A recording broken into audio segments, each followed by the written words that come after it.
तो दोस्तों ICIC prudential ने अपने क्वार्टर थ्री के नंबर को डिस्क्लोज कर दिया है। तो चलिए देखते हैं थ्री के नंबर्स के अंदर डाटा लाख्स में है, मैं आपको क्रोस में बता रहा हूँ। तो देखिए पिछले क्वार्टर में कंपनी ने 12,015 करोड़ का रिवेन्यू जनरेट किया था। पिछले साल की बात करते हैं 4,516 करोड़। अभी देखें तो 22,302 करोड़ आपको जाता हुआ देखने को। तो कंपनी का टोटल इनकम देखें तो आपको साल से साल क्वार्टर बढ़ते हुए देखने को मिला है। कंपनी के नेट प्रीमियम इनकम देखते हैं तो देखिए पिछले क्वार्टर में 11,843 को जनरेट किए थे। पिछले साल 12,261 करोड़, जबकि अभी देखें तो 11,809 करोड़ आपको जाता हुआ देखने को। तो नेट प्रीमियम इनकम देखें तो आपको साल से साल क्वार्टर गिरते हुए देखने को मिला है। कंपनी का टोटल इनकम इसलिए बढ़ा है क्योंकि कंपनी इन्वेस्टमेंट के थ्रू जो कंपनी का रेवेन्यू जनरेट होता है वो इस क्वार्टर में बहुत ज़्यादा आपको देखने को मिला। पिछले साल कंपनी को इन्वेस्टमेंट के थ्रू नुकसान हुए थे, लेकिन इस क्वार्टर में एक अच्छा खासा जनरेट हुआ है 10,745 करोड़ के आसपास, जिसकी वजह से कंपनी का जो टोटल इनकम है बढ़ता हुआ देखने को मिल रहा है। लेकिन ज़्यादा इंपॉर्टेंट ये दोनों चीज़ नहीं, ज़्यादा इंपॉर्टेंट होता है कंपनी का एपीई यानी कि एनुअल प्रीमियम इनकम जो होता है बेसिकली वो सबसे ज़्यादा इंपॉर्टेंट होता है। तो वो अगर बात करते हैं तो पिछले साल जो कंपनी का एपीई था वो था आपका 2,398 करोड़ के आसपास।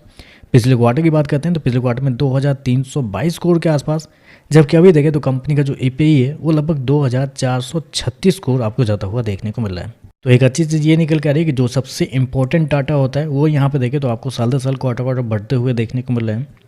चलिए कंपनी के खर्चे क्या निकलता है बेसिकली मैं आपको बता दूं, कंपनी ने शो कितना किया है एपी जो कंपनी का इस क्वार्टर में वो आपका है 2,436 करोड़ के आसपास, जबकि मार्केट का जो अनुमान भी था वो था 2,460 करोड़ के आसपास। तो यहाँ पे देखिए थोड़ा सा कम है, लेकिन लगभग आसपास ही आपको देखने को मिल रहा है।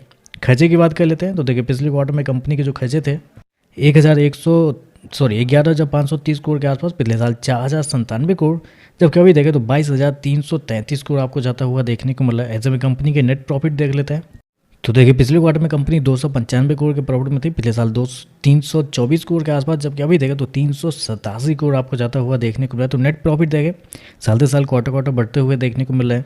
लगभग बोल सकते हैं 19 से 20% के आसपास का जंप है कंपनी के प्रॉफिट के अंदर साल दर साल। तो कंपनी के प्रॉफिट अच्छे देखने को मिल रहे हैं, साल दर साल क्वार्टर बढ़ते हुए देखने को मिल रहे हैं। और कंपनी के एनपीए की बात कर लेते हैं और यहाँ पे ईपीएस देखते हैं तो पिछले क्वार्टर में 2,07 पिछले साल 2,25 अभी देखें तो 2,70 आपको जाता हुआ देखने को मिल रहा है। तो ओवरऑल देखा जाए तो नंबर कुछ खास नंबर नहीं, एवरेज नंबर आप कर सकते हैं, क्योंकि बेसिकली जितना मार्केट का अनुमान था कंपनी के एपीई को लेके यानी कि एनुअल प्रीमियम इनकम को लेके मार्केट का जो अनुमान था उसके आसपास ही आपको देखने को मिला। तो एपीई लगभग इनलाइन आपको देखने को मिला, कुछ खास भी नहीं, ज़्यादा बड़ा चेंजेस आपको देखने को नहीं मिला है साल दर साल, क्योंकि साल दर साल थोड़ी बहुत तेज़ी आपको देखने को मिली, 2% के आसपास का जंप है। तो नंबर एवरेज टाइप के नंबर आपको देखने को मिले हैं। बाकी देखते हैं मार्केट इस पर कैसे रिएक्ट करता है। वीडियो पसंद आया तो लाइक कीजिएगा, साथ में साथ चैनल को सब्सक्राइब जो कीजिएगा। धन्यवाद।